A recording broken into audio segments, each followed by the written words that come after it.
जय हिंद। आज हम लोग बॉटनी का पहला चैप्टर रूट को समझते हैं। तो सबसे पहले देखते हैं कि बॉटनी का जनक यानी बाप किसको कहते हैं। तो वह थियोफ्रेस्टस को कहते हैं। इसको याद रखिएगा। अब हम लोग जड़ को समझते हैं, जिसका दूसरा नाम मूल या फिर रूट इंग्लिश में इसको कहते हैं। तो सबसे पहले देखते हैं कि इसका विकास जो होता है वह मूलांकुर से होता है, जिसको इंग्लिश में रेडिकल भी कहते हैं। जैसे यह बीज को देखिए, बीज का जो यह नीचे वाला भाग है जो जड़ बनता है उसी को कहते हैं मूलांकुर। और ये जो ऊपर वाला भाग देख रहे हैं यह ऊपर जाके तना बन जाता है, इसको कहते हैं परांकुर। तो अभी हम लोग मूलांकुर को देखते हैं। तो बीज का जो विकास होता है वह मूलांकुर से होता है।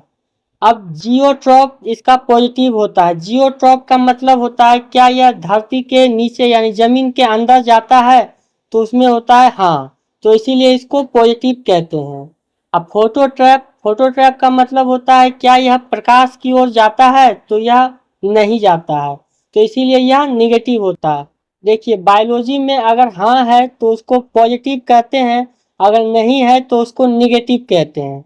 तो इसको समझ गए होंगे। तो जड़ जो है वह जमीन के भीतर जाता है, इसीलिए इसको जियोट्रॉप इसका पॉजिटिव है।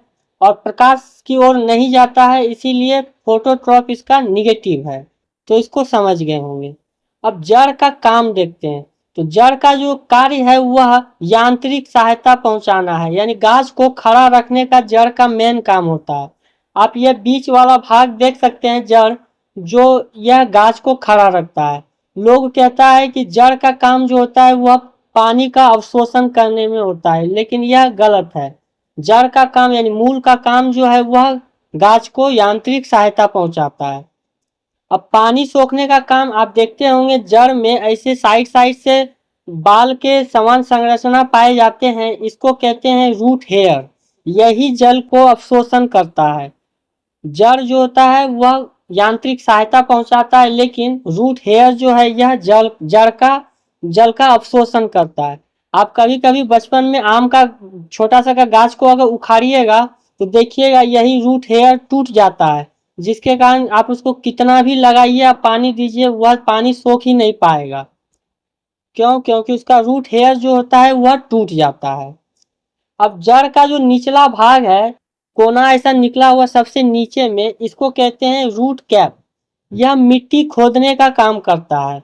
यह सबसे नीचे में रहता है। जैसे जैसे जड़ जमीन के अंदर जाते रहता है यह मिट्टी साइड से हटाते रहता है।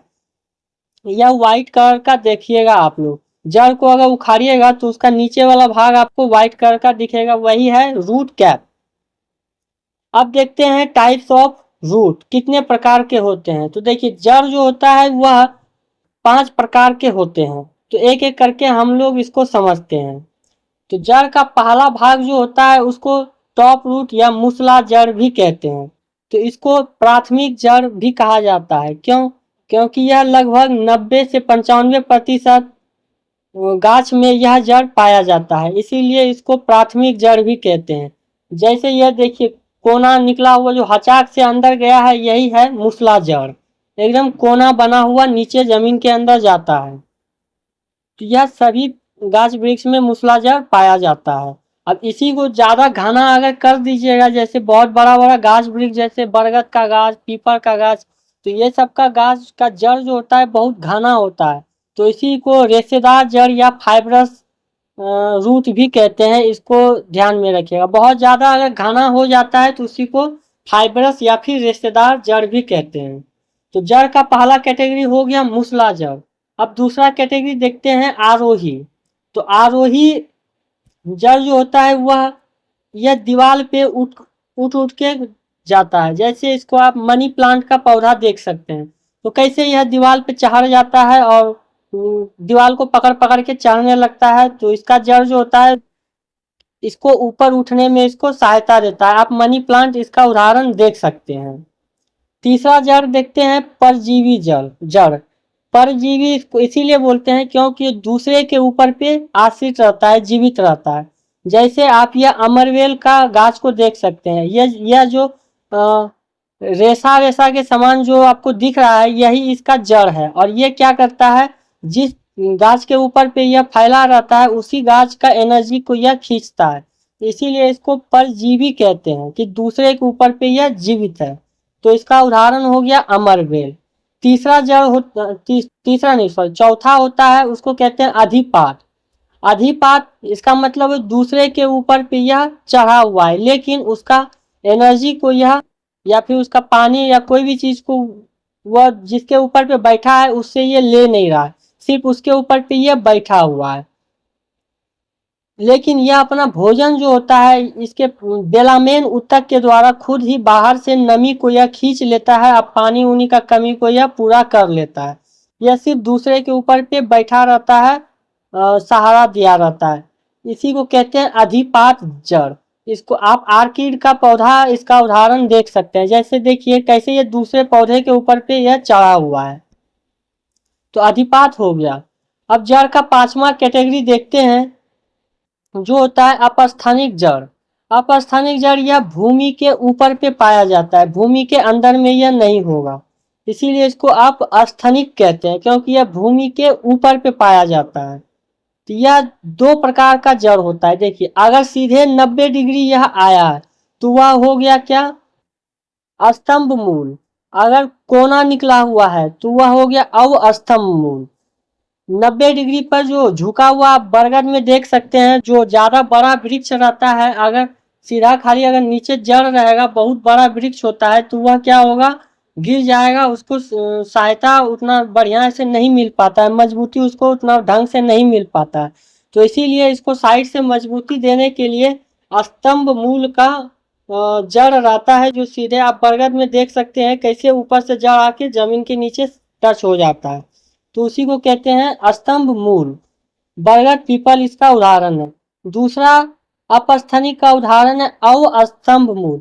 अवस्तंभ मूल यह कोना बनाया हुआ जड़ निकलता है। जैसे आप गन्ना का गाछ को देखिएगा तो गन्ना का गाछ में देखिएगा एक जड़ तो रहता है, मूसला जड़ जो जमीन के नीचे रहता है। इसके अलावा आप गन्ना और मक्का में देखिएगा कि साइड साइड से जड़ निकला हुआ रहता है, गाछ को शायद शक्ति प्रदान करता है, नहीं तो गाछ क्या होगा, गिर जाएगा। जैसे गन्ना तो कितना पतला गाछ होता है, हवा में क्या होगा, इधर उधर टूट के गिर जाएगा। इसीलिए भगवान क्या किया, उसको साइड से जड़ निकाल के उसको जमीन के अंदर में डाल दिया ताकि ये इसको बैलेंस बनाने का काम किया जाए। आप फोटो में अच्छी तरह से देख सकते हैं। उसी प्रकार का मक्का का गाछ में भी आप इसको देख पाइएगा। जब मक्का गाछ में नहीं हुआ रहेगा तब तो कोई दिक्कत नहीं है, मूसला जड़ उसको संभाल लेगा। लेकिन जब गाछ में मक्का आ जाता है तो उसका वजन जो होता है बढ़ जाता है, जिसके कारण इसमें अपस्थानिक जड़ का उपयोग किया जाता है। तो एक बार इसको रिवीजन कर लेते हैं। मूसला जड़ यह हर एक पौधे में पाया जाता है, लगभग 95% में। इसको प्राथमिक जड़ कहते हैं। दूसरा होता है आरोही, यह दीवार के ऊपर पे चढ़ता है, जैसे मनी प्लांट इसका उदाहरण हो गया। तीसरा होता है परजीवी, जो दूसरे के ऊपर पे जीवित है, इसका उदाहरण अमरबेल हो गया। चौथा होता है अधिपाद, अधिपाद आर्किड पौधा इसका उदाहरण हो गया। पांचवा होता है अपस्थनिक, यह भूमि के ऊपर पाया जाता है। इसका दो भाग होता है, अगर 90 डिग्री है तो स्तंभ मूल, अगर कोना निकला हुआ है तो वह हो गया अवस्तंभ मूल। अब हम देखते हैं कि बहुत परीक्षा में पूछा जाता है कि आलू फल है, तना है, क्या है, गाजर, ये सब क्या है। तो इसी को हम लोग अब देखते हैं। देखिए एक होता है मॉडिफाइड रूट, इसको रूपांतरित जड़ भी कहते हैं। यह जड़ को थोड़ा मॉडिफाइड कर देता है, उसको खाने योग्य बना देता है, उसी को मॉडिफाइड या फिर रूपांतरण जड़ भी कहते हैं। जैसे आप इसका उदाहरण देख सकते हैं। मॉडिफाइड रूट का कैसे आप इसको समझिएगा, तो इसको आप इमेज में देख के अच्छे से समझिए। जिस कोई भी चीज का अगर कोना बना हुआ है, एकदम हचाक से जमीन के नीचे में अगर कोना बनाया हुआ है, नीचे में एकदम कोना अगर दिख रहा है, तो आप इसको मार दीजिए जड़, सही हो जाएगा। जैसे आप मूली में देखिए, मूली में कोना बना हुआ है तो ये क्या हो जाएगा, जड़ हो जाएगा। उसी प्रकार का सलजम, सलजम भी क्या हो जाएगा, यह जड़ हो जाएगा। देखिए इसमें भी कोना बना हुआ है। और आप ले सकते हैं गाजर, ले लीजिए, गाजर भी क्या है, जड़ है। तो जिसका अगर कोना बना हुआ रहेगा और हचाक से जमीन के भीतर चल जाएगा तो वो क्या हो जाएगा, जड़ हो जाएगा।